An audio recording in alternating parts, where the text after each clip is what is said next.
একটি গ্রামের প্রান্তে এক বৃদ্ধা থাকতেন। নাম ছিল মাধুরী দাদি। তার বয়স ৮০ পেরিয়েছে, তবুও প্রতিদিন সকালে উঠেই বাগানে কাজ করতেন।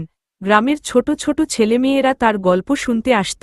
দাদি তাদের রূপকথা শোনাতেন, রাজা রানী, দৈত্য দানব আর জাদুর কাহিনী। একদিন হঠাৎ দাদির গলা বন্ধ হয়ে এল। সবাই খুব চিন্তিত, কিন্তু পরদিন সকালে দেখা গেল দাদি নতুন গল্প লিখে রেখেছেন কাগজে। ছেলেমেয়েরা পড়ে শুনল, আর দাদির গল্প চলল। একটি গ্রামের প্রান্তে এক বৃদ্ধা থাকতেন।